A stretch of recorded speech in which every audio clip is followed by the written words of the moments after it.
40년 만렙의사 이현입니다. 안녕하세요. 동아일보 이진환 의학전문기자입니다. 네. 20년 의학 전문 기자죠. 네. 의학 오늘 전문 기자의 만렙. 네, 맞습니다. 오늘 아주 특별한 사람. 네, 특별한 분 모셨죠. 네네. 해결사를 모셨습니다. 네네. 네, 뭐 부채 해결사가 아니고요. 네네. 채권 해결사가 아니고 우리나라 비만 의학계의 아주 최고 권위자죠. 최고 권위자이신. 모든 국가 네. 의료비를 다 타서 연구에 몰두하고 계신. 그러면 이제 욕을 좀 먹죠. 그러면. 그래서 아주 훌륭한 분을 모셨습니다. 네네. 여러분의 그 고민, 네네. 베들레헴, 네네, 그 맞습니다. 비만을 어떻게 해결할지 네. 한번 기대를 해봅니다. 아, 왜 이렇게 기억나요? 이름부터 밝혀주십시오. 오상우 교수님을 와. 모셨습니다. 아유 감사합니다. 소개시켜줘서 네. 부담되네. 여러분, 이분 네. 그 가발 아닙니다. 아유 죄송합니다. 이거 머리가 하얘져가지고. 아, 진짜요. 제 형님으로 모셔야 될 것 같아요. 너무 머리가 정말 네. 외국에서 보던 그런 네. 가발처럼 아주 멋있습니다. 아 믿으실지 모르겠지만 네, 일부러 연색을 한 거 아닙니까? 제 별명이 리차드 기어가 아니라 리차드 아, 리차드. 오예요. 리차드 오. 야, 야, 대박이다. 아니 저 의자 좀 들이빼시니까 또 얼굴까지 아, 크게 야. 보이시니까 또 더 멋져 보이시네. 네네. 오늘 이제 비만 얘기를 할 건데요. 이게 이제 요새 뭐 게임 중독도 질병이다 뭐다 하는데 비만도 병이죠. 아유, 비만은 벌써 병이 네. 된 지 오래됐고요. 제가 2000년도에 제니칼이 이제 비만약을 출시되면서 네.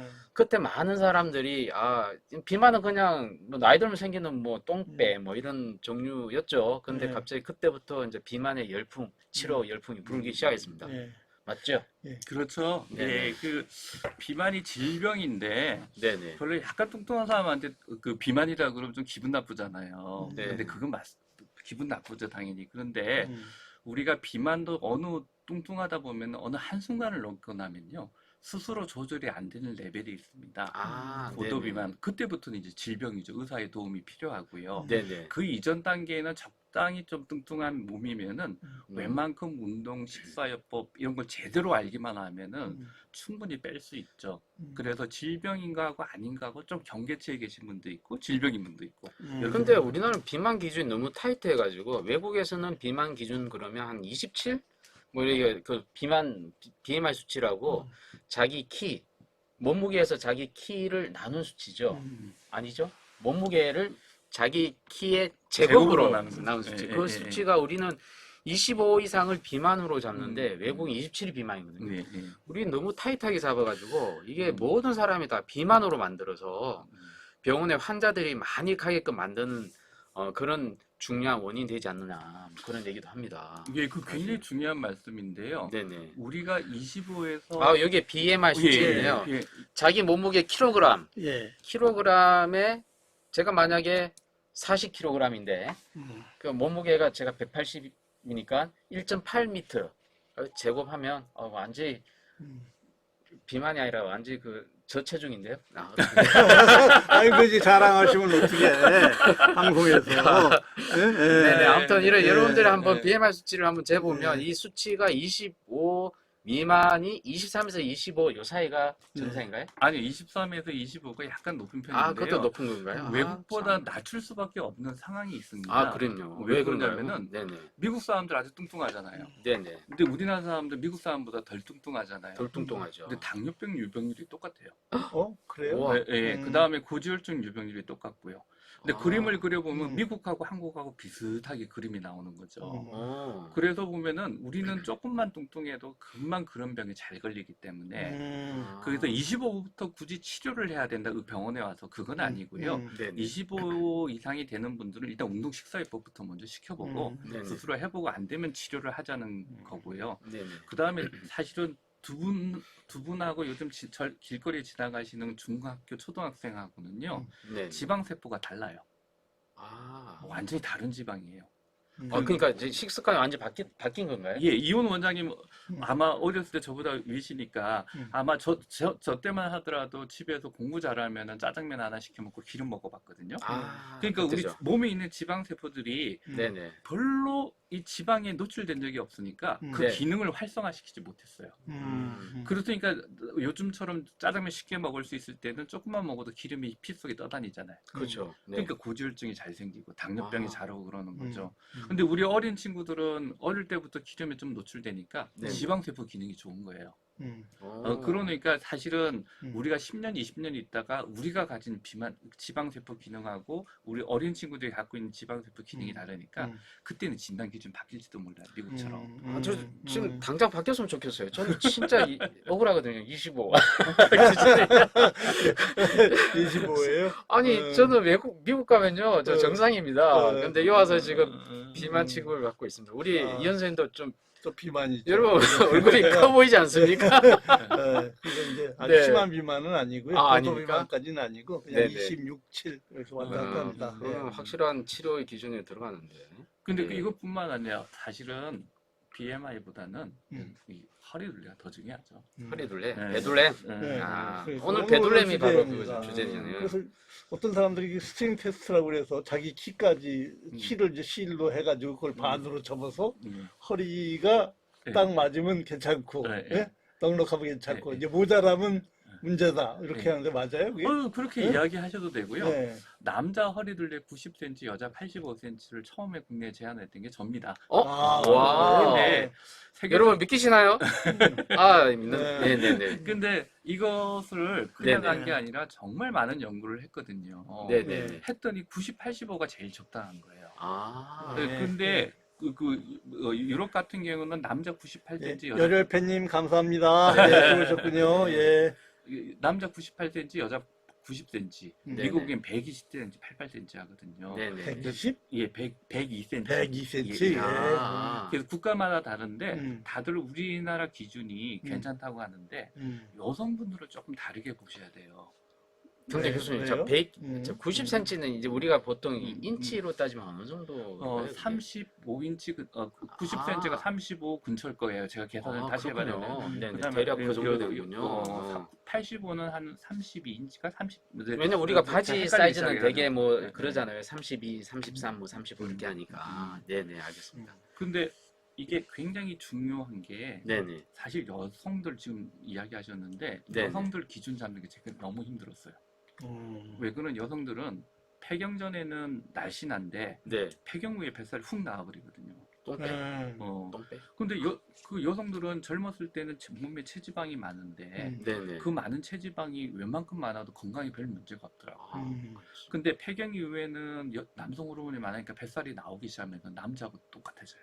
와, 그래서 남자 사실 똑같아요. 폐경 이후는 남자하고 기준을 똑같이 가고 싶었는데 네네. 너무 그게 복잡하다는 의견들이 많아서 아. 그래서 90, 85cm를 계속 유지하고 있는 아, 거예요. 야, 그거 어떻게 그걸 직접 그걸 다 하신 거예요? 난 90은 이미 상당히 오래전부터 배운 이론이라. 근데 바로 옆에 그 기준을 직접 만드셨다니까 제가 깜짝 놀랐네. 그래서 야, 대박이다. 그 네네. 기준을 국내 여러 전문가들한테 어. 또 같이 점검받고. 아니, 이현 쌤 왜 저게 있어요? 근데 이제 허리가 어디냐 이렇게 질문이 많이 들어와요. 아. 대체 이런 사람들은 아. 어디를 허리라고 그래야 아, 되는 거예요? 허리가. 어디를 재서 기준을 어. 삼아야 되는 거예요? 좀 배꼽 기준으로 하는 거 아닙니까? 네?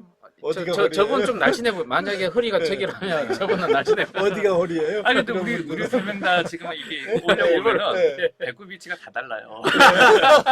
그러니까 네. 네, 정확하게 그게 배꼽 하는 게 제일 힘들고 근데 외국에서는 배꼽을 기준으로 제한하시는 분들도 많이 계시고요. 네. 네네. 제일 편하니까. 네네. 근데 일반적으로는 이 갈비뼈 맨 아랫부분이 있지 않습니까? 하고 아. 이 골반 보면은 맨 네네. 윗부분에 하고 있어요. 네네. 그 중간 부분을 아, 재면 그 정말. 좋은데 어.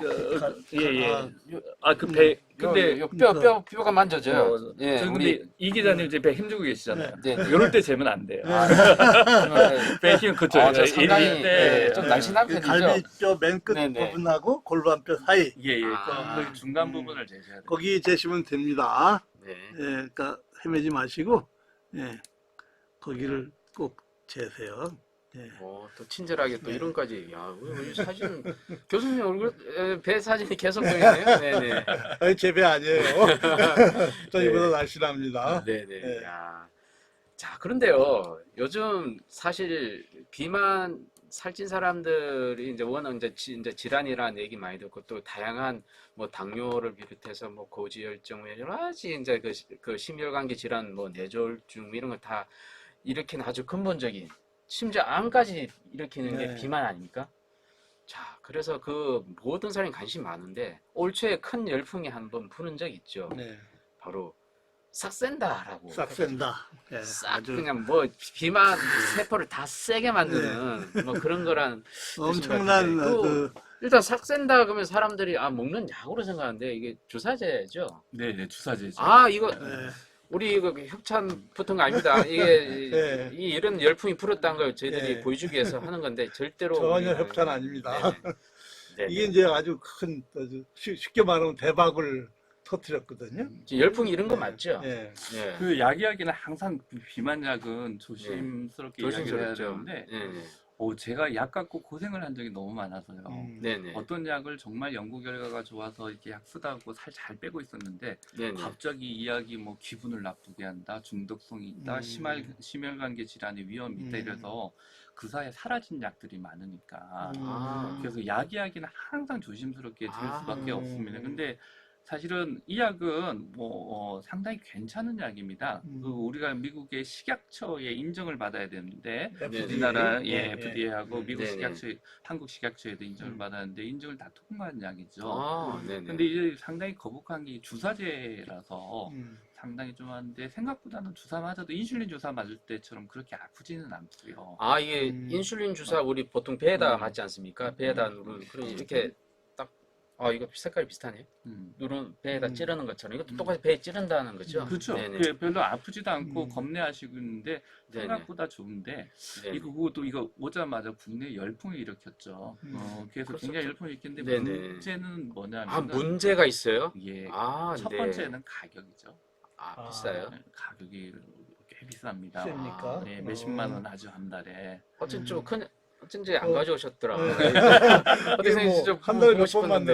거예요? 매일 맞으셔야 됩니다. 매일 아, 몇십만 원짜리를 아우, 그거 못 어이구. 맞아요. 차라리 빼고 말지. 운동하는 게 낫지. 운동하는 게 낫지. 아, 저거 어떻게 맞아? 그리고, 네네. 그 다음에 어떤 분은 욕심을 내는데 음. 저게 0.6씩 있게 일주일 간격으로 용량을 증량해야 되는데 갑자기 난 빨리 이걸 할 거야 그러면서 네네. 최고 용량이 3mg인데 네네. 그걸 무턱대고 막 찌르시는 분도 계세요.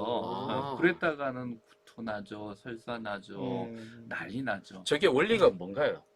이게 본래 우리가 음식을 먹고 나면요, 네네. 음식을 먹고 나서 우리 장하고 뇌하고 서로 소통을 합니다. 연결이 돼 있어가지고. 네네. 그래서 장에서 여러 호르몬들이 올라가서 뇌에 가서 식욕을 조절하는데 네네. 그 중에 GLP-1이라는 게 있어요. 아. 근데 그게 식욕을 조절하고 발견됐는데 그 아. GLP-1을 가만히 봤더니 이게 이걸 약으로 개발했다고 했는데 이 GLP-1이 네. 피 속에서 분비되고 나서 몇 초면 사라지는 겁니다. 음. 그러니까 이게 약으로서는 아직 이게 좀 힘들다 그래서 예. 그걸 조금 더 연구를 해봤더니 거기에 염기소유 한 개를 바꿨더니 네네. 이 시간이 좀 길어지는 거예요. 아. 그래서 이 약으로 개발하자 했는데 임상 시험에서 상당히 좋은 결과를 얻고 그랬는데 그러니까 식욕을 떨어뜨린다는 건가요? 배를. 식욕을 또 많이 떨어뜨려주죠. 그리고 먹고 나서 기분 좋은 걸 많이 억제해주죠.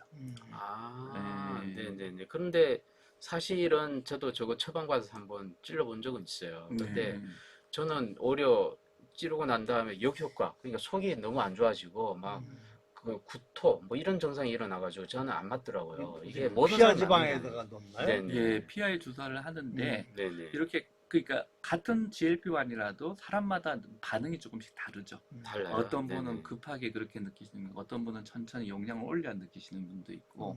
네. 근데 사실은 너무 마른 몸에 그걸 맞으셔가지고. 아, 네, 그렇죠. 그리고 그래서 내가 실제적으로 좀 맞습니다. 비만하신 분들한테는 주사를 맞으면 상당히 효과를 많이 아. 도움을 받을 수 있어요. 그게 이제 근데 또 동물 실험에서 뭐 암을 일으킨다는 얘기도 있었어요.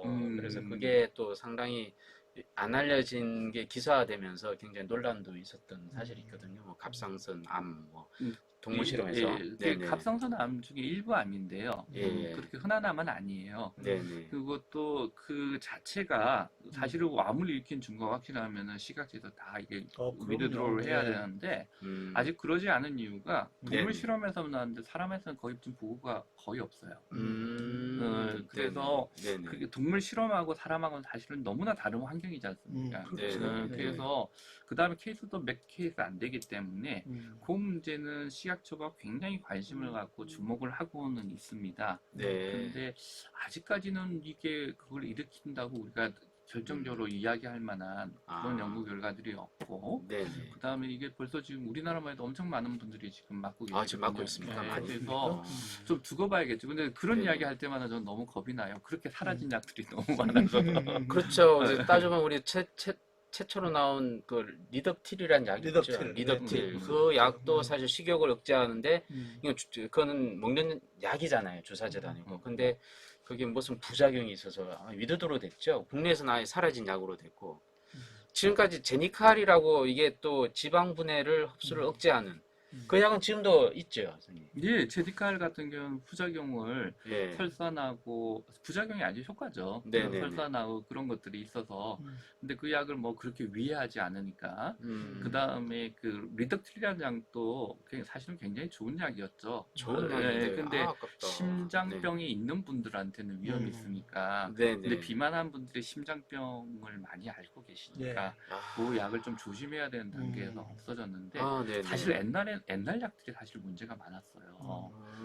옛날 약들 중에 어떤 약이 몇 가지 약 옛날 이야기를 하면은 네네. 펜프라민이라는 약이 있었는데 그 약이 네. 그 우리 몸 안에 노르아드레너직 시스템이 좀 복잡해요. 그 복잡한 거 교감신경 얘기하면 안 돼요. 얘들 막 나가요. 교감신경하고 네. 뭐 이런 것하고 작용하는 약이었는데 네네. 그 약을 오래 쓰다 보니까 심장에 판막에 문제가 생긴 거예요. 판막에. 네, 그래서 네네. 급사의 위험이 높아서 그 약이 없어지면서 비만약은 위험한 약 아닌가 하고 항상 쳐다보고 있기 때문에 사실은 그래서 요즘 FDA를 통과하기가 정말 어렵습니다. 그래서 통과한 약들은 그래도 좀 괜찮고 안전한 약이라 생각하시고 네네. 반드시 무슨 비만과 관련된 네. 약을 요즘 시중에도 너무 위험한 것들이 많아서요. 꼭 약을 처방할 때 FDA를 통과했나 안 했나. 우리 깨돌이님 결국 제가 궁금해하던 궁금증을 또 질문을 하셨네요. 저녁에 과일을 많이 먹는데 비만에 영향이 있을까요? 자, 이걸 적당히 먹어야 되는데 또 많이 먹는데 또 어떤 과일이냐 과일이냐. 이게 이게 중요하죠. 네. 단맛이 나는 과일 어떻습니까? 정답 다 말씀하셨네요. 그 과일에 있는 당이나 설탕이나 나중에 몸 안에 봐도 글루코즈로 바뀌는 포도당으로 바뀌는 건 똑같거든요. 그러니까 우리가 설탕 먹는 거랑 비슷한 거라는 얘기네요. 같은 이야기인데 네네. 요게 피 속으로 얼마나 빨리 들어오느냐는 차이가 어디에 있느냐는 거죠. 근데 과일 안에는 섬유소라고 그래서 그런 성분이 흡수되는 속도를 조금 늦춰주거든요. 그러니까 순간적으로 그 안에 혈당을 높이거나 비만을 일으키는데 특히 비만은 혈당이 높아지면 나오는 인슐린이 살찌는데 굉장히 중요한 역할을 하거든요. 근데 설탕 같은 건 혈당이 빨리 높아지니까 그걸 떨어뜨리려고 인슐린이 많이 분비되니까 살이 확 찌는 거고요. 근데요, 그래서 수박이나 딸기나 이런 건 단맛이 확 나는 음식이 아닙니까? 또 멜론 이런 것들이. 근데 아무튼 맛있는 거. 맛있죠. 망고. 섬유소가 아무리 많아도 많이 먹으면 결국은 혈당을 올리는 거는 똑같고 결국은 살이 찐다니까요. 그래서 인슐린의 작용이 중요하고요. 네네. 또 다르게 제가 한번 두 분께 질문 드려볼게요. 우리가 이 탄수화물을 먹으면 지방으로 바뀔까요? 사람 몸은? 탄수화물이 지방으로 바뀐다고요? 그 기름으로 우리 몸의 체지방으로 이렇게 바뀔까요? 탄수화물이 고기입니까? 바뀌게? 과일을 먹으면은 과일이 그 당이잖아요. 네네. 그럼 당이 그걸로 바뀌냐는 거죠.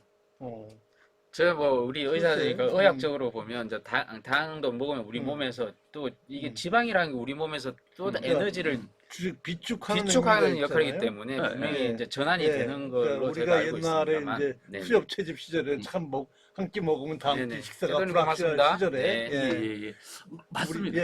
우리 몸이 그렇게 돼 있잖아요. 비축을 하도록. 근데 우리는 인류가 지나면서요. 이런 당을 먹으면서 별로 지방으로 바뀌는 능력을 더 키울 필요가 없었어요. 동물들은 그런 능력을 굉장히 발전했는데 네. 사람은 그런 능력이 별로 없기 때문에 농사지면서 좀 풍부한 과일만 먹으면은 네네. 사실은 지방으로 바뀔 위험이 많지는 않습니다. 아. 근데 먹고 나서 아까 말씀드린 인슐린이라는 게 분비돼서 네네. 다르게 먹는 조금만 먹는 지방을 또 추가로 먹을 거 아니에요. 그 지방이 지방 세포 안에 팍팍 들어가게.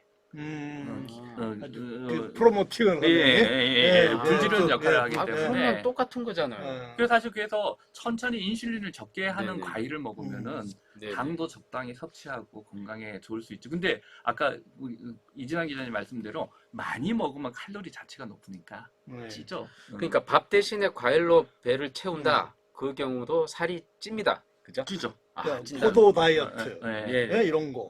무슨 다이어트? 포도 다이어트라는 게 한동안 있어요? 유행했었잖아요. 예. 어. 과일만 한 가지 과일만 먹는 게 그것도 그러니까 좋은 건 아니에요. 포도만 먹으면은 네.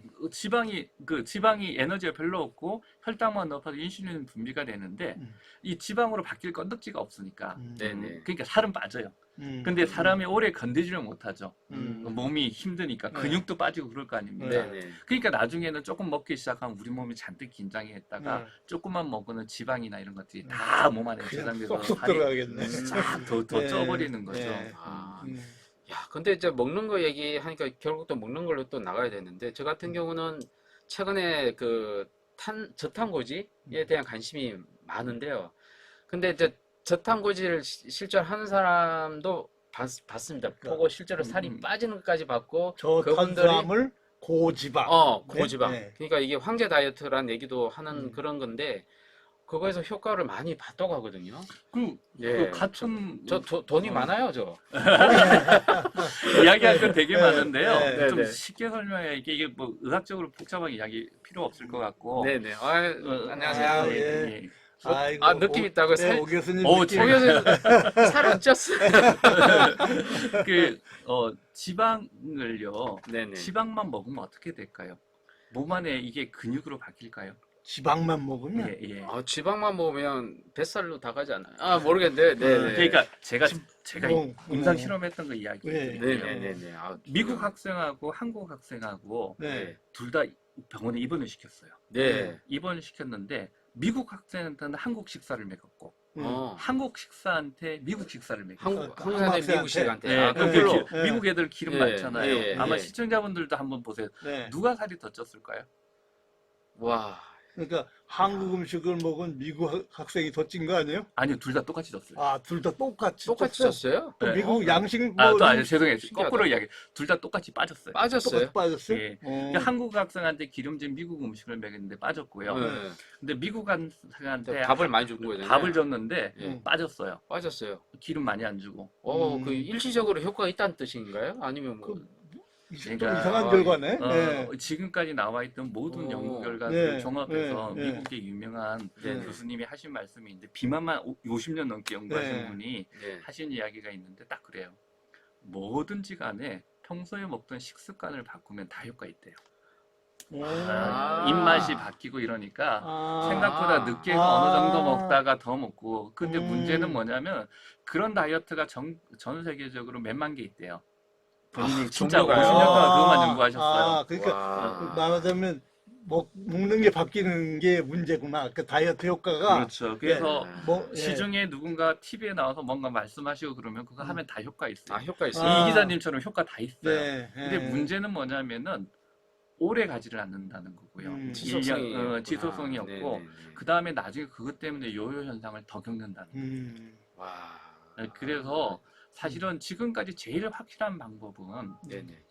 뭐 교과서적인 이야기 되게 싫어하시는데 골고루 먹어서 빼는 게 제일 효과 있는 거로 지금까지는 골고루 많이 먹으면 살쪄요. 많이 먹으면 안 되죠. 근데 맞아요. 그게, 예. 골고루 많이 먹으면 살찌죠. 그래서 네네. 먹는 방법에 대한 공부를 조금 하셔야 돼요. 근데 조금만 얘기해 주세요. 어떤 이제 아까 방법이 있을까요? 저녁 먹는 얘기를 방법. 했거든요. 네. 아까 저녁 먹는 아침, 점심, 저녁 먹는 방법이 좀 달라야 됩니까? 어떻게 되는 거예요? 아니 원래 먹는 데에서 조금만 적게 먹으면 되는 거 아닙니까? 어떤 사람들은 저녁 8시 후에 절대 아무것도 먹지 마라 뭐 이렇게 주장하시는 분들도 많이 계시고. 요즘 뭐 간헐적 단식 예. 그런 이야기를 하는데요. 예. 인슐린 분비 속도, 우리 몸에서 뭐 이런 이야기를 하는데 그래서 우리가 또 재밌는 실험을 하나 했는데 인슐린 먹지 않게 식욕을 자극하는 그 호르몬이 있어요. 그게 뭐냐면 위에서 나오는 그렐린이라는 성분인데 네. 네네. 요게 밥 먹기 전에는 이게 식사 시간이 되면 확 높아집니다. 밥 네. 먹으라고. 그래서 밥을 막 먹기만 이게 딱 떨어져요. 딱 떨어져요. 그러면 배가 그렐린 줄면서 배가 부른 그런 걸 느낌을 주나요? 이게 그 놈이 떨어지면서 내가 어. 음식이 들어왔구나 하는 네네네. 그 신호를 주거든요. 아주 중요한 음. 그런 예, 거네. 그 네네. 그렐린을 갖다가 저희 네. 연구를 해봤죠. 네네. 그래서 그한 대학에서 네네. 아침을 굶겼어요, 학생들을. 네. 아침을 또 동의를 굶겼어. 받아서. 네. 그랬더니 그렐린이 확 떨어져요. 아침 굶으면 굶으면 그렐린이 올라가야 되는 거 올라가야죠. 아니. 그 시간에 응. 예. 식욕이 자극이 돼서 그렐린이 분비돼야 되는 피크가 나와야 되는데 네. 이게 며칠 지나니까 없어지더래요. 아침 계속 며칠 지나니까. 굶고 며칠 지나니까. 예, 아. 그러니까 그 다음에 다시 먹이기 시작했더니 네. 며칠 지났더니 그 시간에 밥도 안 먹었는데 밥 먹으라는 신호가 몸 안에 오더라는 거예요. 어? 왜 그래요? 자연스럽게 그 어. 우리 몸은 네네.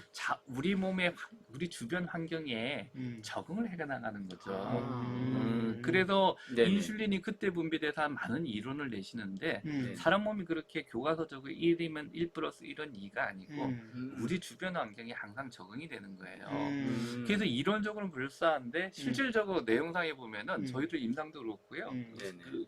그렇게 효과가 있을 수도 없고 대신에 그 내용을 보면 이런 거죠. 저녁 6시 이후에 아침까지 전혀 안 먹는다. 물밖에 안 먹는다. 네네. 그러면은 저녁 때 먹던 사람들한테 효과 만점이죠. 저녁 때 술 드시고 고기 먹던 사람들한테 안 빠질 수가 없어요. 네네네. 그래서 뭐 그거가 특별한 다이어트 방법보다는 내가 그 시간에 많이 먹던 사람이 이런 안 다이어트로 안 먹고 다른 걸로 대체하든지 좀 하면은 그런 게 계기가 돼서 이게 효과가 있더라. 그러면은 계기가 돼서 열심히만 하면은 빠지죠. 대신에 네네. 대신에 우리가 항상 조심해야 될 거는 본인이 이걸 장기적으로 지속할 수 있느냐. 그 다음에 우리 몸의 영양소의 불균형을 초래하지 않느냐. 불균형 초래하면 아까처럼 그렇지. 그렇게 다른 언젠가는 건강이 나빠지죠. 다 실패하고 옛날에 뭐 고지방 다이어트 해가지고 나온 거 있잖아요. 뭐 방송에서 나와서 네네. 그거 먹고 의사들이 왜 화가 났냐면은 그거 갖고 빠지죠. 지방만 먹으니까. 빠지긴 빠지는군요. 빠지면 빠지죠. 그러니까 근데 그 병원에 효과- 왔는데 네네. 혈당 잘 조절되고 있던 네. 사람이 갑자기 중성지방이 막 올라가고. 뭐 1000, 2000까지 뛰는 언제요? 사람도 있고.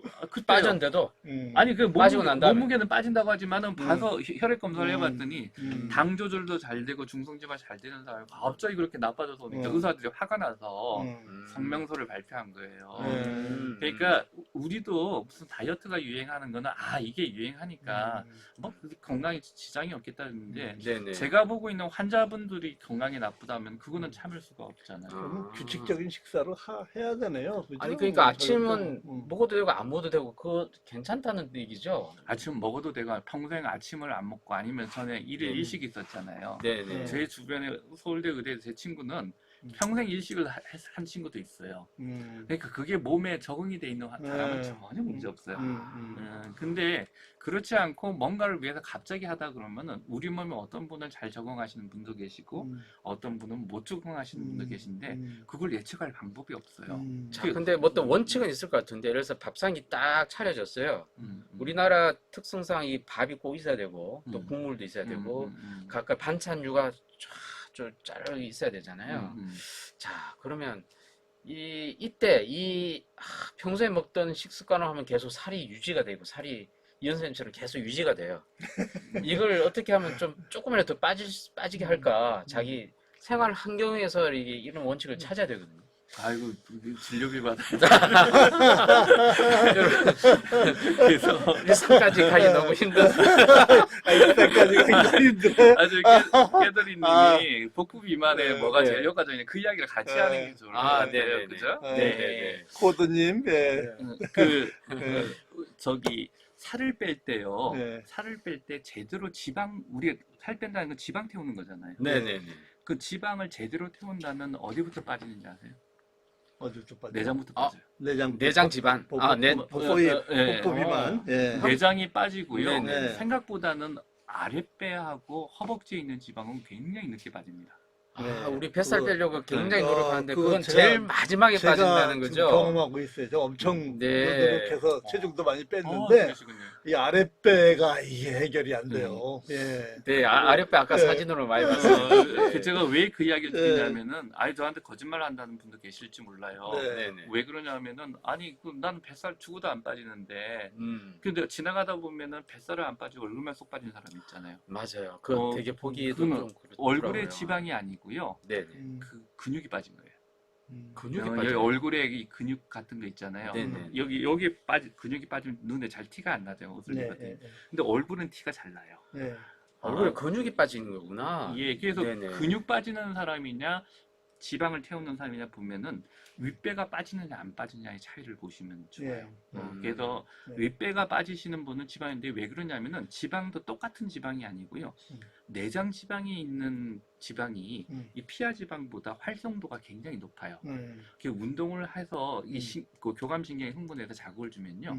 잘 없어져요. 네. 없어져요. 왜 네네. 그러냐면 에너지원을 써야 되는데 에너지 음. 저장소에서 에너지를 빨리 꺼내와야 되잖아요. 그렇죠. 네네. 에너지의 무한한 저장소는 내장 지방입니다. 내장 지방. 아. 그러니까 빨리 분해가 돼서 빨리 없어지죠. 그러니까 윗배가 빠지면 괜찮은 예. 시그널이네요. 그랬죠. 그럼요. 네? 그 어떤 분은 네. 여기가 굉장히 지방이 많으니까 네. 나 욕배가 빼려고 요 부분만 계속 운동을 하거든요. 그건 아니죠. 그렇다고 빠지는 게 네, 아니다. 네. 아니 근데 이 부분을 하면은 그분은 요 근처에 있는 지방이 탈 거라고 생각하시는데 네. 근육은 피 속에서 에너지원을 꺼내오기 때문에 네. 여기 있는 걸 태우는 게 아니라 내장 지방에서 꺼내오거든요. 아, 네. 그러니까 팔 운동만 열심히 하시더라도 땀나게 계속 네. 하면은 뱃살은 빠지게 돼 다리 와, 네. 운동만. 아 진짜요? 네. 그래서 어떤 애들 에너지를 쓰게끔 하는 게 중요하고 음. 그 다음에 자기가 지방이 빠지는지 근육이 빠지는지를 딱 보고 싶으면은 내장 지방이 빠지느냐 안 빠지냐를 보는 게 제일 중요해요. 근데 우리 보면 이게 내장제 빠진지 알 수가 있나요, 우리가 겉으로?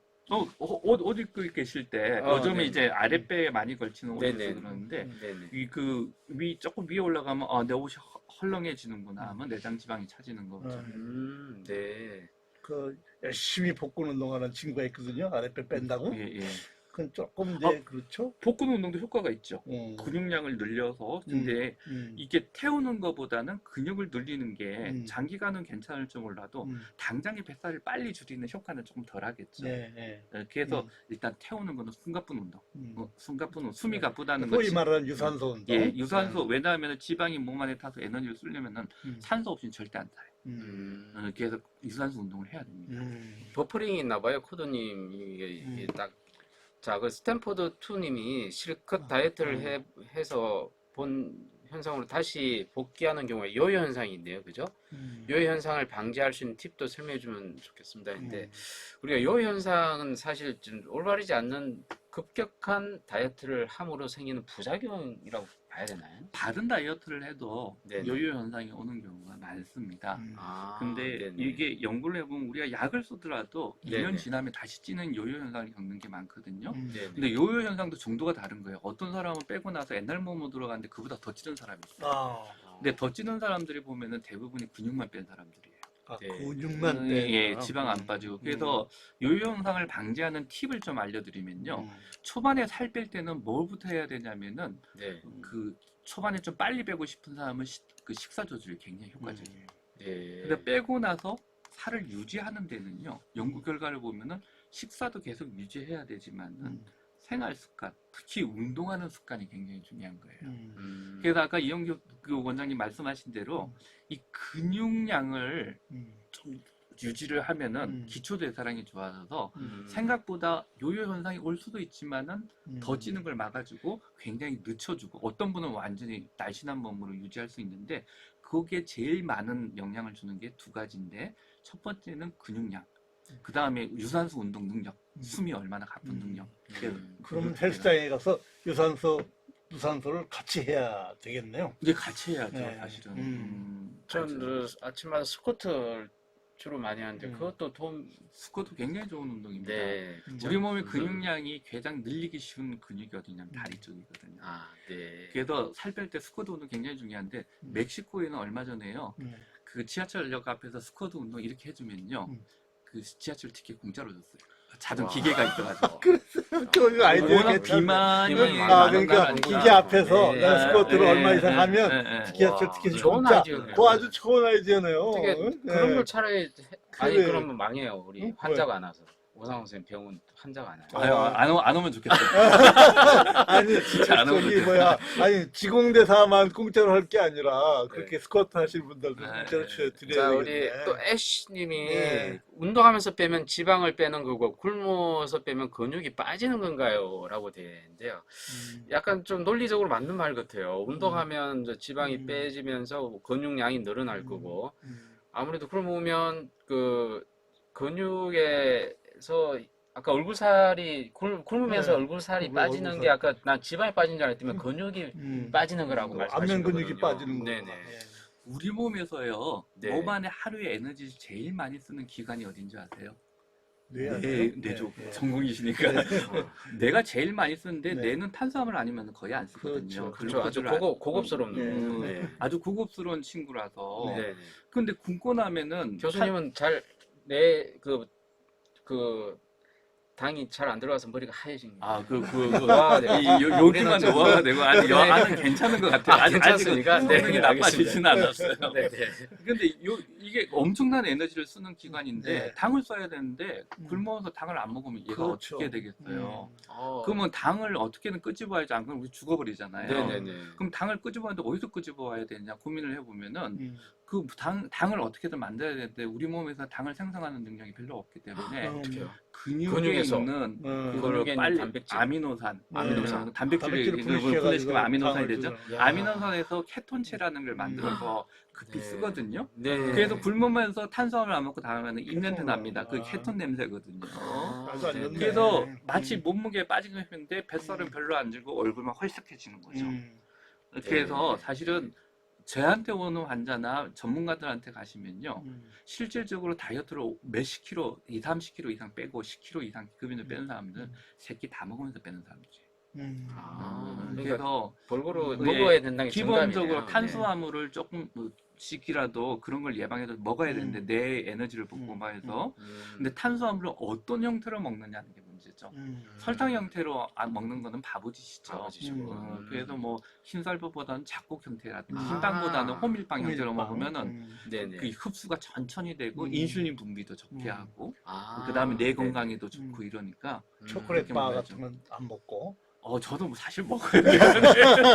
그래서 근데 인슐린 지수 뭐 그게 네, 있지 당 않습니까? 지수. 당 예, 지수. 예. 그래서 당 지수가 가장 낮은 거에 나초 같은 건 어때요? 네. 나초도 좋고 네. 초콜릿 바도 사실은 네. 초콜릿만 있으면 설탕 많은 문제가 될 수 있는데 네. 거기 그것도 들어가 있지 않습니까? 콩도 들어가 있고 그렇죠. 그렇죠. 그래서 네. 상대적으로 에너지 바로 아침에 식사 대용으로는 저는 좋다고 생각합니다. 네, 당뇨병만 없고 아, 네. 그런 것만 아니라 그러면은 네. 네. 너트류도 괜찮죠? 너트도 권할만 네. 해요. 정말 하는 그 심혈관 질환 예방하면 우리 한 움큼 정도 먹으라고 이야기 네. 많이 하지 네. 않습니까? 네. 그래도 권할만 하죠. 점심을 안 먹고 너트만 먹는 사람이 있거든요.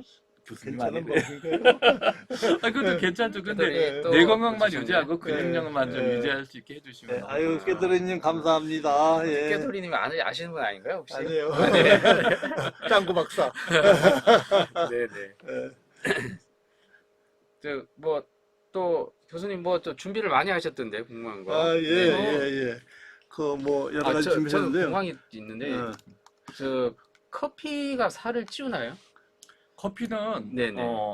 커피 다이어트도 있는데요. 네네. 커피는 교감신경을 흥분시키고 몇 가지 기능으로 인해서 네네. 몸 안에 좀 복잡한 기초 대사량을 늘려서 네네. 살을 빼는데 도움이 되는데요. 네네. 다이어트로 효과가 있을 정도로 하면은 네. 커피 하루에 1리터는 마셔야 될 거예요. 아, 그렇구나. 그래서 네네. 상당히 기호식품하고 건강에도 좋고 위산 역류라든지 위에 부담만 없다면 권할 만한 건데요. 요거 하나로 다이어트 하기에는 조금 무리가 있고 커피를 드실 때 저는 아메리카노 형식으로만 먹거든요. 네네. 근데 거기에 들어가 있는 다른 네네. 게 문제죠. 근데 우리나라는 지금 문제가 뭐냐면은 네. 우리 그 믹스 커피에 네네. 프림하고 설탕이 많잖아요. 네네. 그거는 정말 살찌게 할 수밖에 없는 것 같아요. 어. 지금 내장 지방 예. 그림을 이렇게 해놓으셨네요. 네. 와, 이게 내장 뭔가요? 이게 노란색이 내장 지방을 지방이죠. 보이는 소위 건가요? 말하는 이제 복부 비만 환자들인데. 아, 이게 예. 잘 보니 이게 척추 가운데 뼈가 척추 걷고요, 그죠? 네. 그다음에 그 사이가 보니까 예. 간이 있고, 아, 예. 여튼 대충 보면 이제 그 우리가 배 부위에 바로 노란색 뱃속에 있는 네. 그렇게 내장 지방이 가득 이건 차 이제 있군요. 네. 무슨 사진인가요, 이걸?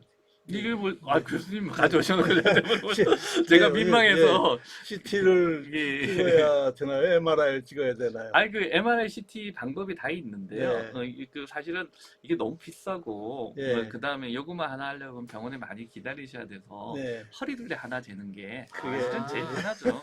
사실은 허리둘레 예. 재는 게 아. 내장지방 보려고 재는 거지 않습니까? 예, 예, 그래서 허리둘레 하는데 가끔 저런 것도 뭐 나오면 찍어보면 좋죠. 네. 여러분 90cm 그 비만 네. 기준 90cm 그 기준을 직접 만드신 분입니다. 네. 그래서 우리가 복잡한 계산할 필요 없이 우리 평소에 몸 뱃살 그 길이가 90cm 정도 기준에 넘어가면 뱃살 이제 체중이 이제 좀 가체중 비만이다라고 또 이제 조심하셔야 된다. 그리고 아주 편한 그 기준을 만드신 분입니다. 네. 이제 수술 방법도 있잖아요. 네. 아유, 네, 좀, 그- 아유, 예. 좀 끔찍스러운데요? 얼마 전에 어우. 유명한 그 가수 한 분이 또 사고가 아이고, 또 아이고. 나고, 예, 예, 예, 안타깝게도. 예, 예. 이 비만 수술. 그래서 예, 예, 비만 예. 수술은 네. 어떤가, 어떨 때 하는 건가요? 예, 바로 이게- 의학하잖아요. 예, 쇼킹한 사진이죠. 이게 쇼핑하는 거 보여주시고 그래요. 예. 교수님 저 자, 뱃살. 자극적입니다. 아니, 네. 제배 아니에요. 요새는 이제 안 열고 내시경으로도 아니, 많이 그러니까 하는데. 이게 그건가요? 위를 절제하는 수술이죠. 예, 예. 네네. 이렇게 이제 맞습니다. 안 네. 열지만 이렇게 많이 국목을 내야 됩니다. 이게 배에다가. 네. 예. 이렇게 절제라는 거는 잘라서 제거한다는 이야기잖아요. 네네. 근데 옛날에는 그 잘라서 제거하고 이렇게 입고 이랬는데 네. 루에나이라 네, 해서 루아나, 예. 네. 근데 요즘은 그렇게 안 하고요. 네. 그냥 슬리브 게스트렉터미에 의해서 협자리다. 잘라가지고 양쪽을 묶어버려요. 예. 그래서 근데 음. 저는 이 수술이 이번에 네. 보험 인정되게 됐잖아요. 네. 맞아요. 예. 네. 그걸 위해서 이거 굉장히 되게 노력을 많이 너무 했습니다. 협자리라 해서 이제 이렇게 딱 보여주세요. 그래서 왜 그런 노력을 했냐면은 네. 굉장히 효과적이에요. 아, 수술 수술이. 자체가. 예. 근데 사실은 비만이 30 넘어가는 초고도 비만은 35. 음. 35 35. 초고도 비만은 네. 저 수술이 가장 효과적이죠. 사실 네. 그러니까 일단 운동, 식사요법, 약물 치료를 먼저 해보는 게 맞긴 맞는데 네네. 근데 이제 35, 30주, 40을 넘어가신 분이 음. 이거가 안 되는 분들이 계세요. 이미 고착화돼서 네네. 그럴 때는 저 수술이 굉장히 좋은 방법이고 안전한 수술이에요. 음. 그 다음에 아, 보험도 인정이 되니까 호예님 또 들어오셨네요. 반갑습니다. 아, 예. 네. 교수님 인사성도 밝아요. 예. 네. 그러니까 초고도 비만이나 이게 먼저 시도는 해보는군요. 먼저 네. 식이 수술하기 조절하고 전에 당연히 당연히, 하고. 예. 네. 원래 모든 수술이 수술 회피 노력을 먼저 해봐야 네, 됩니다. 그렇죠. 예. 네. 근데 안타깝게도 방금 전에 말씀해 주셨듯이 그 네. 수술로 돌아가신 네. 우리 유명한 가수 아, 한 분이 네. 계시잖아요. 네. 신모 가수요. 근데 예. 그 방법은 저도 네. 참 이해가 안 되는 게 우리가 네. 일반적으로 이야기하는 그 수술하고는 고맙습니다. 예수님. 완전히 네. 다른 다른 거거든요. 수술. 네. 네. 그래서 그걸 그대로 그거는 좀 정말 이해가 안 되는 사건이에요. 근데 사실 이게 고도 비만 환자들 겪어보시면 모르는데 저희는 너무 네, 고맙습니다. 힘드신 거 잘 알거든요. 왜냐하면 뚱뚱하면 요즘 직장을 못 가져요. 그 다음에 자꾸 이상한 눈으로 쳐다보니까 외국에서는 그런 게 자연스럽게 쳐다보는데 우리나라 네. 자꾸 이상하게 쳐다보니까 그 스트레스나 이런 것들이 너무 심해서 음. 힘들게 지내시거든요. 음. 그래서 이번에 좀 수술이 돼서 잘 된 것 같습니다. 보험이 돼서. 그 비용이 본인 부담이 크게 부담스럽진 않는 거죠. 보통 비용을 우리 위암 수술 받잖아요. 네네. 고비용 정도기 때문에 아, 네. 그걸 좀 해결할 수. 근데 너무 마른 분들이 네네. 이런 수술을 하시면 절대 안 됩니다. 당연하죠. 그 많은 사람이 왜 할까요? 하는 근데 사람이 살 있어요? 빼려고 아, 하시는 근데 분이 하려고 계세요. 계세요, 오, 진짜. 예. 아, 야, 그건 너무 무리하지 마세요. 예. 호연님 아, 그 예. 보험이 돼서요 생각보다 아주 네. 비싸진 않습니다. 근데 하지 마세요. 호연님 혹시 비만 있다마는 비만이신가요? 아니죠? 네. 네. 아주 고도 비만인 환자들이 이제 저런 수술을 한번 고려해 볼 수 있다. 그렇게 보시면 됩니다. 정상이군요. HH1기로님, 네, 알겠습니다. 열혈 팬이 되셔서 감사합니다. 네. 예. 암 수술이랑 비슷하면 비싼 거 아닌가요? 아니 보험이 되기 때문에 어. 얼마 안 돼요. 제가 금액은 음. 제가 정확하게 몰라서 말을 못 하는데요. 그 옛날에는 그 수술을 한 번 할 때 옛날에 1,500만 원인가 2천만 원 들었는데요. 요즘은 몇백만 원 수준의 네, 아주 많이 싸졌습니다. 정말 싸졌어요. 근데 이제 이렇게 엄청난 수술 말고 리포석션이라는 수술이 또 있잖아요. 그 지방 흡입하는. 네, 지방 흡입술. 그건 아, 이제 아까 저거 그거보다 훨씬 좀 가벼운데. 사실 저거가 네. 사실 의사 입장에서도 엄청 힘들어요. 막 계속 이게 소위 말하는 노가다죠. 노가다죠. 네. 예. 저거 네. 그리고 가끔 또 위험한 경우도 생기고 네. 이게 또 지방이 골고루 빠질지 안 빠질지 이게 또 상당히 그게 저게 피부 밑에 있는 지방밖에 못 건드리잖아요. 네. 네네. 근데 요즘 정말 그 내장 지방이 많아진 사람들 우리나라에 많이 계시거든요. 예. 네네. 그분들한테 저거 흡입했다면 장 터지고 난리 나지 않습니까? 출혈하고 그래서 예도 있었고 네. 그다음에 문제는 저걸 흡입하고 나서요. 거기 염증이 생길 거 아닙니까? 네네. 그러면 그 섬유소가 달라붙고 하니까 물뚱물뚱해져요 나중에. 네, 그래요. 네. 호혜는 그래서- 잘 아시네. 근데 해보셨나 봐요. 최근에 이제 제가 4차 산업혁명 저거 인공지능을 이제 네, 하셨죠, 맞아요. 해서 네. 저게 그런 부작용을 최소화할 수 있는 음. 그러한 그 기술을 도입한 또 병원도 최근 또 네. 생기고 있습니다. 네. 그러니까 저거에 대한 부작용을 최소화시키기 위해서 예. 근데 저는 그런 그 미용적인 목적으로서는 뭐 할 수는 있겠지만은 네네. 우리가 이야기하는 비만하고 저거하고는 완전히 다른 이야기죠. 아, 네. 그리고 피하 지방은 사실은요 그 몸에 나쁠 수도 있고 좋을 수도 있죠.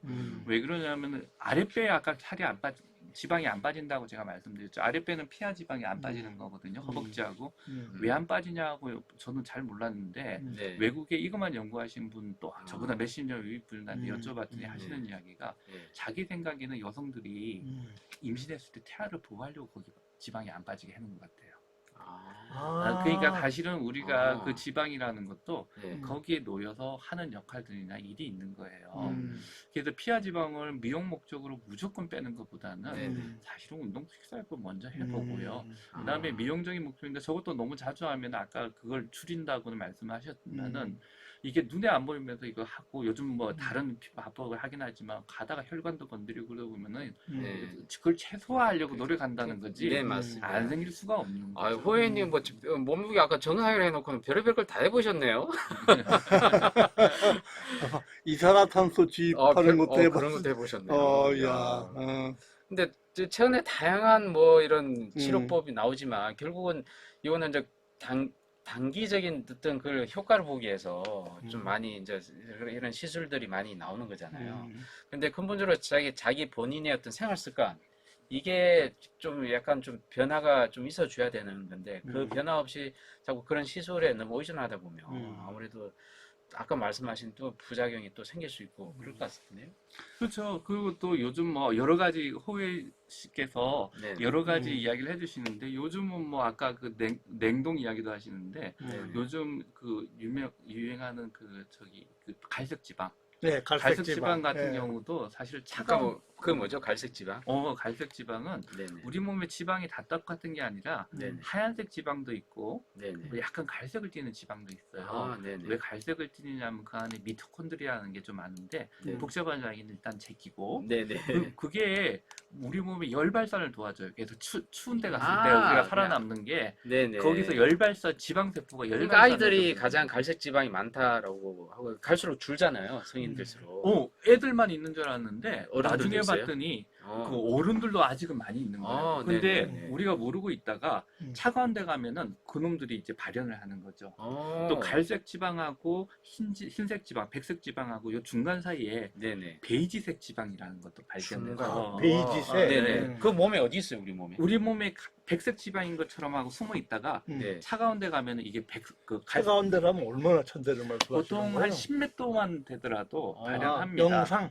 예. 여튼 그래서 그런 지방들이 그러면 활동을 강하게 하도록 해주면 살이 빠지겠네. 그래서 차가운 데서 운동을 하라 하는 이야기들이 많이 나오죠. 차가운 데서. 근데 차가운 데서 잘못 운동하다가 또 체온이 너무 떨어지잖아요. 네네. 그래서 이 체온은 운동하면 열 나잖아요. 근데 체온 떨어져 상관없고. 그러니까 체온을 안 떨어지게 해서 베이지색 지방이 활성화되는 건데 네네. 동물처럼 이게 계속 연습이 돼 있으면은 우리가 효율적으로 하는데 네네. 갑자기 어떤 사람이 그 활성화 시킨다고 그걸 1시간, 2시간 운동해 버리면은 아. 체온이 떨어져 건강이 해치될 수도 있으니까 네네. 고민이 되는. 근데 그러면 갈색 지방이 효과적인 약이 없을까 하고 개발해 놓은 것도 있거든요. 근데 요거만 자극을 해봤더니 옛날에 그것 때문에 그 신경병이라든지 사망이라든지 그런 위험도 있기 때문에 그것도 이게 조심할 상당히 어려운 분야예요. 아. 근데 요즘은 크라이어 해가지고 무슨 어떤 예, 연예인이 예, 아주 예, 차가운 예. 데 가서 하는데 효과는 있을 겁니다. 효과는 네. 있을 건데 우리가 기대한 만큼 나올까? 네. 그거는 아닐 것 같아. 얼마 아직 못 있잖아. 예. 영하 몇십 도에. 네. 야. 또 유전이라는 이제 그에서 많이 물어보시는데 비만이 유전이다? 이제 유전 이게 좀 비만 유전적 유전자도 소인이 있지 않습니까? 예. 그렇죠. 비만 유전자는 네. 네네. 오해를 조금 안 하셨으면 좋겠는데요. 아, 왜 그러냐면은 네.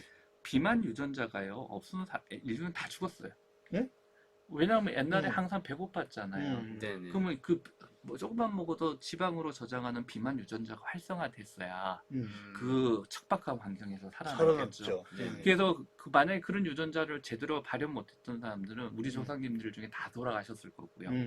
그런 데서 유전자를 좀 갖고 있는 분들이 지금까지 그 후손들이 지금 우리가 살고 있는 거죠. 그렇죠. 그러니까 우리 세 명도 다 그 중에 유전자 다 갖고 있어요. 근데 어떤 형식의 유전자가 특히 더 그런 걸 잘 발현하겠죠. 그러니까 이 네네네. 유전학적 입장에 보면 잘 진화된 사람, 조금만 먹어도 에너지를 잘 저장하게 진화된 사람인데 그 유전자의 차이가 조금씩 있는 거죠.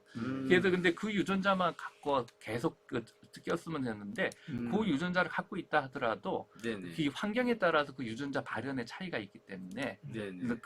우리 아까 생활 습관 말고 그것만 잘 하시면은 네네. 웬만한 유전자를 갖고 있더라도 살은 안 찌게 할 수 있습니다. 우리 생활 습관 아까 얘기하셨는데 사실 생활 습관 뭐 어떤 게 올바른 생활 습관인지 5가지를 쥐가 나왔네요. 이거 뚱땡이지. 유전자를 낙하웃 시킨 예, 쥐하고 지금 예, 비교한 예, 거거든요. 예. 유전자 조작을 하면 이렇게 아무래도 똑같은 걸 먹여도 한 한 놈은 이렇게 살찌고 한 놈은 저렇게 마를 수 결과적으로 있다는데. 유전자 비만 유전자 별 큰 관련이 없다. 사람 근데 이렇게 네. 동물 실험에서는 동물 실험에서는 저큰 차이가 있겠네요. 아니요. 저기 뭐냐면 오비오비진하고 네. LPG랑 여러 가지 지인 갖고 네네. 마우스 많이 만들었거든요. 네. 근데 저기는 굉장히 일정한 환경이 있는 거예요. 응. 그러니까 아주 똑같은 환경에 유전자를 갖고 그 유전자를 조작을 해버렸기 때문에 그렇구나. 일정한 환경에서 그런데 우리가 환경이 일상생활에서 너무 다르죠. 살이 찌면 각각. 운동도 더 하고 네네. 다른 네. 활동도 하고 그러니까 네네. 사람하고는 조금 안 맞아요. 네. 아주 열심히 사시는데 우리 병원장님이 그 호혜님 체질은 유전이 아니에요. 유전인데 네. 바꿀 수 있다는 네. 이야기. 바꿀 수 있다. 네. 크게 큰 네. 역할을 네. 안 한다. 뭐 그렇게 보시면 네. 되겠습니다. 나이살은 또 네네. 호혜님 나이살이라는 게 있어요. 안녕하세요. 네. 네. 나이살 중요하죠. 아주 네. 잘 짚어주셨는데요. 네. 나이가 들수록 우리 몸에 성장 호르몬이나 그로스 호르몬이 떨어지고 근육의 질이 계속 나빠지거든요. 네네, 그 네. 근육의 질이 나빠지고 그러다 보니까 몸 안에 기초대사량이라는 게 뚝뚝 기초대사량은 가만히 있어서 소모되는 에너지거든요. 이게 떨어지다 보니까 살이 안 찔 수가 없습니다. 그래서 나이살은 반드시 있고요. 있을 수밖에 없네요. 나이살은 네. 인격 절대 아닙니다. 인격은 아니지. 대신에 네. 그걸 관리하려고 운동을 좀 안 하시고 조금 그거 하고 그다음에 쌓였던 술이라든지 이런 것들이 같이 영향을 미치는 거기 때문에 근데 나이살이 많고 근육이 적어지면은 아주 큰 문제가 될 수 있기 때문에 운동해야 됩니다. 인격 크크크 하셨는데 네네네. 나이살 많으시면 술 많이 드시잖아요. 네네. 그러면 호인이에요. 그래서 나이살은 인격이라는 표현을 옛날에 네. 많이 썼었습니다. 자, 그래서 아까 말씀하시다가 네. 말씀드린 이게 생활 습관 네. 중요한 뭐 아까 몇 가지를 말씀하시려고 하셨어요. 예. 그건 진짜 마무리 딱 할 때 딱 하셔야 주셔야 되는데. 먹는 거 네. 이야기는 뭐 너무 먹는 길 것 같아서 모르는 거 먹는 거 하나 있고요. 운동하는 거 아실 거고요. 근데 먹는 게 제일 중요하지 않습니까? 먹는 거 이야기하다 보면 굉장히 길어요. 그래, 그래서 조금만 네네. 술에 대해서만 간단히 예. 얘기해 주세요. 궁금하신 분이 많을 테니까. 술 먹으면은 살이 찔까요? 안 찔까요? 살이 안 쪄요. 시청자분들 한번 생각해보세요. 안주빨? 안주빨. 안주빨인가? 교수님 안주빨. 네, 네, 제가 안주빨이 네. 문제예요. 이 기자님이 살이 안 찐다고 하신 네, 게 네. 왜냐면 알코올 중독자들 하나도 찐 사람 없거든요. 한 명도 없습니다. 어, 네. 그런데 네. 연구를 해봤더니 쪄요 하고 있는데 쪄요. 쪼요도 쪄요. 맞아요. 와. 쪼요도 맞아요. 내가 안 틀렸네. 찐다는 맞고 네. 왜 그러냐면은 네. 술을 먹으면요 몸 안에 지방분해를 방해해요. 그 다음에 조금만 기름 들어가도 지방이 끼게 노력하거든요. 그래서 살이 찔 수밖에 없는데 아까 그런 이야기 했잖아요. 지방은 아무리 먹어봤자 오히려 살이 빠질 수 있다고. 네네. 왜 그러냐면은 이 뇌가 이렇게 손상이 알코올 중독이 되면 뇌 손상이 가가지고 네. 그때부터는 별로 안 먹게 되니까 살이 찔 수밖에 없는 거죠. 별로 안 먹다니까 우리 몸에서 좀 비상이라고 생각하고. 아니요. 그때부터 술 자체가 지방으로 바뀌지는 않거든요. 네. 칼로리는 있지만은. 네네. 그러니까 지방이라든지 다른 영양소를 안 먹기 때문에 네. 살이 쏙 빠지는 거고요. 네네. 그 다음에 평소 그렇게 알코올 중독까지 가서 뇌가 손상되는 그런 상태까지 안 가신 분들은 아직 뇌가 정상 기능을 하기 때문에 술 드시면은 그게 지방 분해를 방해하기 때문에 살이 찔 수밖에 없고 내장 지방이 나올 수밖에 없죠. 그래도 말이 좀 복잡한데요. 네. 술 먹으면 살찌는데 알코올 중독까지 가면은 술 먹어도 살 안 찝니다. 네, 그렇게 이해하시는. 그 다음에 또 하나 있는 게 뭐냐면 담배 피면 안녕하세요. 안녕하세요. 사랑하는 네. 담배 피면 살찔까요? 담배. 이게 담배를 안 피워가지고 저도 담배 안 피세요? 피워요. 근데 저희가 연구해봤더니 담배 피는 사람들이 몸무게는 얼마 안 나가는데 근육량이 적어서 네. 내장 지방이 많아요. 아, 이게 코티졸이라고 해서 음. 스트레스 호르몬이 많이 나오니까 네네. 내장 지방이 많더라고요. 어, 근데 문제는 뭐냐면 살 빼려고 담배 피우시면 안 되겠죠. 내장 지방 많아지니까. 네. 근데 담배 끊으면은 음. 그때부터는 또 식욕이 땡기고 이렇게 증상이 나오기 때문에 네네. 그때는 다이어트부터 같이 해야 돼요. 그러니까 담배 담배를 끊으면 끊으면서 그렇지, 다이어트를 다이어트를 동시에 같이 해야 해야 돼요. 돼요. 그 다음에 무지무지 중요한 겁니다. 꼭 기억하십시오. 네. 무지무지 무지, 중요한 무지. 건데요. 네네. 제가 비만 환자분들하고 만나서 치료할 때 제일 힘든 분이 어떤 분이냐면은 살 빼는 게 스트레스화 되신 분. 이 세상에서 살 빼는 거 제일 스트레스. 방해하는 거는요. 스트레스 호르몬이에요. 스트레스 받으면 우리가 되게 살도 찐다고 맞아요. 얘기하잖아요. 스트레스 받으면 살찌죠. 예, 근데 그게 왜냐하면은 제가 진료를 할 때 어떤 그런 분이 계셨어요. 살이 일주일 동안 정말 안 먹었는데 2끼 먹었는데 살이 안 빠진다고 저한테 오셨어요. 그분이 누구시냐면은 에어로빅 강사셨어요. 에어로빅 네네. 강사인데 막 에어로빅 이렇게 하면은 다 살 빼러 오신 분이 있잖아요. 그렇죠. 그렇지. 본인을 쳐다보는 게 치는, 지는 못 맞아. 보면서 하고 그렇게 쳐다보시면 근데 실제로 그랬을 리는 없는데 네, 본인이 그렇게 의식하는 그렇게 거죠. 스트레스를 받는 거예요. 받으니까. 근데 그분한테 처방은 굉장히 간단하죠. 음. 3끼 다 드세요. 그리고 일주일만 있다 오세요. 체지방 쑥 빠져서 왔어요. 그 정도로 스트레스 호르몬이 있는데 엄청난 그 작용하군요. 이 살 빼는 과정을 즐긴다고 하면 저한테 지금 당장 욕하시는 분 무척 많으실 건데 살 빼는 과정을 즐겨야지. 즐기고 운동도 뭐 수영이 좋다 해서 수영만 하시는 분은 바보예요.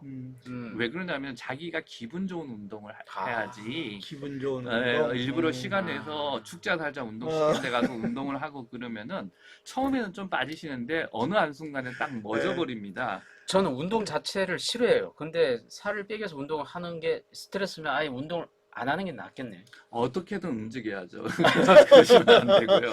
스트레스를 받지 근데, 말고 운동해야지. 저 같은 경우는 계단 오르기 좋아하고요. 네네. 그 다음에 길거리 지나 요즘은 제가 직장이 일산이라서 출퇴근만 차를 이용하지 나머지 서울 시내에서 일이 있으면 항상 걸어 다닙니다. 빠른 걸음으로 땀 흘려가면서 네네. 그것이 즐겁거든요. 근데 어떤 분들은 뭐 수영하라고 그러는데 수영을 막 하는데 수영이 좋죠. 무릎 관절에 무리도 좋고 부력도 있고 근력 운동도 되니까. 네네.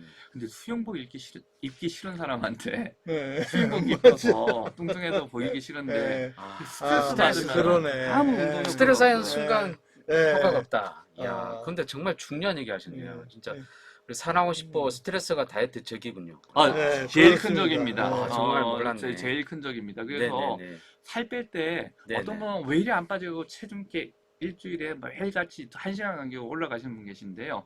딱 포기하시고 마음 편하게 식사 조절 잘 하시고 기분 좋게 며칠만 지나서 다시 올라가 보세요. 몇 킬로 빠져 있을 거예요. 그러니까 스트레스가 제가 벌써 비만 치료를 20년 넘게 하고 있는 사람이거든요. 그래서 진료하면서 깨달은 노하우 중에 영순위는 스트레스입니다. 선생님 그러면 이게 운동이 스트레스라고 받아들이지 말고 자기가 이건 내가 좋아하는 운동이야, 내가 하고 싶었던 거야. 아침에 수영복 입기는 거시기하지만 남들하고 이렇게 서로 대하는 것도 좋고 뭔가 좀 좋은 걸 좀 찾으면서 긍정적으로 바꾸는 것도 도움이 되나요?